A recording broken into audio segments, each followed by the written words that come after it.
Breaking news Eluru జిల్లాలో మద్యం షాపుల ఆగడాలు ఒక రేంజ్ లో సాగుతున్నాయి. నిబంధనలు తుంగలో తొక్కి యథేచ్ఛగా సిట్టింగ్ రూమ్లను ఏర్పాటు చేస్తున్నారు నిర్వాహకులు.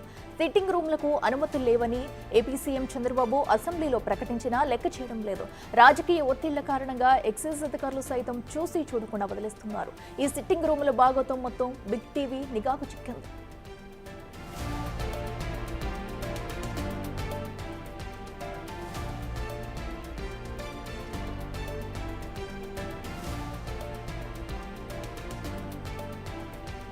ఇదే అంశానికి సంబంధించి మరింత సమాచారం మా ప్రతినిధి ఏలూరు నుంచి సాగర్ లైవ్ లో అందిస్తారు. సాగర్, చెప్పండి. మరి ప్రస్తుతం అయితే ఏపీలో కూడా మద్యానికి సంబంధించి కూడా సిట్టింగ్ రూములు యథేచ్ఛగా కొనసాగుతున్నాయి. అసలు దీని మీద ఇప్పటివరకు ఎవరైనా అధికారులు స్పందించారా లేదా? అక్కడ సిచ్యువేషన్ ఏంటి? అఖిల, ఏలూరు జిల్లా వ్యాప్తంగా నూతన మద్యం షాపుల వద్ద లైసెన్స్ దారులు ఆడిందే ఆట పాడిందే పాటగా ఉన్నట్లు మనకు తెలుస్తుంది. బిగ్ టీవీ నిఘా కెమెరాకు మీరు చూస్తుంటే గనక ఇంచుమించుగా ప్రతి మద్యం షాపు వద్ద కూడా ఏలూరు జిల్లా వ్యాప్తంగా సిట్టింగ్ రూమ్లు, పర్మిట్ రూమ్లు ఏర్పాటు చేశారు. అనాథరైజ్డ్ పర్మిట్ రూమ్లు.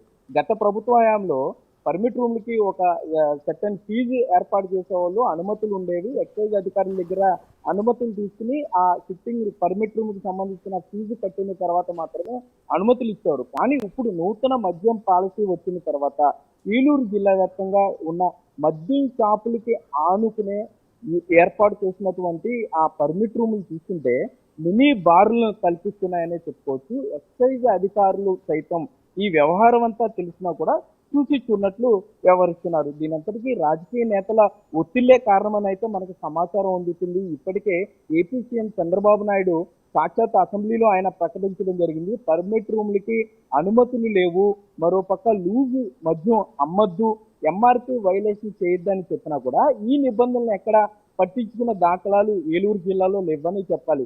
యథేచ్ఛగా లైసెన్స్ దారులు సిట్టింగ్ రూములను ఏర్పాటు చేశారు. అలా ఎవరైతే మద్యం ప్రియులు ఉంటారో వారికి సకల సౌకర్యాలను అక్కడ అందిస్తున్నారనే చెప్పుకోవచ్చు. అదే మద్యం షాప్ పక్కనే లిక్కర్ బాటిల్తో పాటుగా వాటర్ బాటిల్ అందిస్తున్నారు, సోడాలు అందజేస్తున్నారు, గ్లాసులు అందజేస్తున్నారు, సిట్టింగ్ ఏర్పాటు చేశారు, అక్కడే స్నాక్స్ అందజేస్తున్నారు. మరి బార్లకి లైసెన్సులు ఎందుకు ఇచ్చారనేది ఇప్పుడు అందరూ అడుగుతున్న ప్రశ్న. మరి బార్లకి సుమారుగా అంతా లైసెన్సులు ఫీజులు కట్టే బార్లు ఉంటే మరి ఇది నూతన మద్యం పాలసీ పేరుతో ఏర్పాటు చేసిన తర్వాత ఈ పర్మిట్ రూములకి ఎవరు అనుమతులు ఇచ్చారు? ఎక్సైజ్ అధికారులు చూసినట్లు ఎందుకు వ్యవహరించాల్సి వస్తుంది? వారి మీద ఒత్తిడి చేస్తుంది ఎవరు అనేది ఇప్పుడు అందరూ అడుగుతున్న ప్రశ్న. మరి అటు బార్ లైసెన్స్ దారులు తమ ఆవేదన వ్యక్తం చేస్తున్నారు.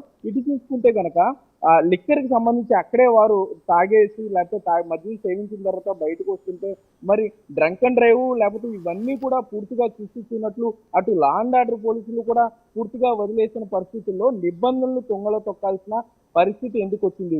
ఎక్సైజ్ అధికారులు ఇప్పటి వరకు కూడా పాత ఎక్సైజ్ పాలసీ తీసుకురమ్మని లేకపోతే ఇటు లైసెన్స్ దారులు కానీ అందరూ కోరుకున్న తర్వాత ఈ విధంగా నిబంధనలు అతిక్రమిస్తే సో ప్రభుత్వం ఇప్పుడు ఏం చేస్తుంది? ఈ పర్మిట్ రూములకు సంబంధించి ఏం చర్యలు తీసుకోబోతున్నారు ఎక్సైజ్ అధికారులు అనేది మనం వేచి చూడాలి. Akhila. Right Sagar, thank you.